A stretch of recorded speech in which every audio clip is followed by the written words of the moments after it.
আমাদের বাংলাদেশের একজন বুজুর্গ আলেম আছেন, হযরত মাওলানা মুফতি নজরুল ইসলাম কাসিমি দামাত বারাকাতুহুমুল আলিয়া। আপনারা ওনার বয়ান শুনে দেখেন কি মজাদার বয়ান। তো উনি বলছেন যে আমি দীর্ঘ ৩৫ বছর যাবত সারা পৃথিবী, সারা ইউরোপের শতবার পৃথিবীর বিভিন্ন দেশ উনি সফর করে।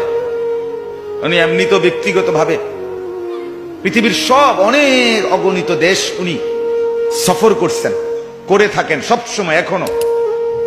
তো উনি বলেন আমার এই ৩৫ বছরের জীবনে আমি এই পাঞ্জাবি টুপি পরা অবস্থা ইউরোপের, আমেরিকা, ইটালি, লন্ডন, এই সমস্ত দেশে অগণিত বার এক রাজ্য থেকে আরেক রাজ্য, এক দেশ থেকে আরেক দেশ গেছি, যাচ্ছি।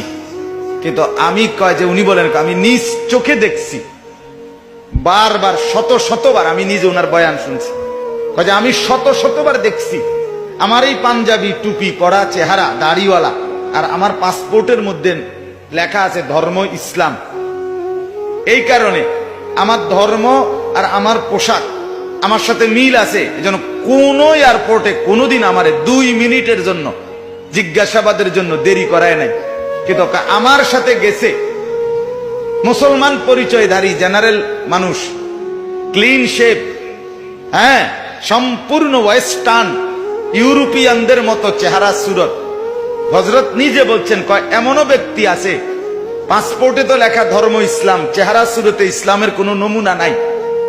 শুধু এই কারণে যে এই লোকটা কোনো ধোঁকাবাজ কিনা, এই জন্য 6 ঘন্টাও এয়ারপোর্টে আটকায় রাখছে। আমি এরকম অসংখ্যবার উনি বলছে আমি দেখছি। কারণ এটার পরিচয় আর এটার লেবাস কি বলে না, সেম বলে না। কিন্তু ওই বেটার ধর্ম লেখা ইসলাম, লেবাস পোশাকেও বলে এটা কি, এটাই সুন্দর, এটাই স্বাভাবিক, এটাই সাবলীল। আমরা এই যে যারা,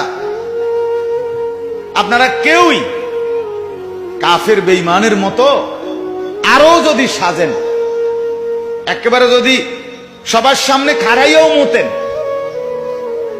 আপনার বিবি, আপনার মেয়ে, আপনার বোন যদি অর্ধ উলঙ্গ কাপড় পরেও যদি হাঁটে, আপনারা ছেলেরা যদি, তোমরা যুবক যদি কাফের বেঈমানের মতো পুরা দেহ বানাও, একেবারে লেখা রাখো বুকের মধ্যে আইএফ মেসি, অথবা আমি এই কোন কাফের না, খোদার কসম, তারপরও তুমি মুসলমান এই পরিচয় থেকে নিজেকে আড়াল করতে পারতা না।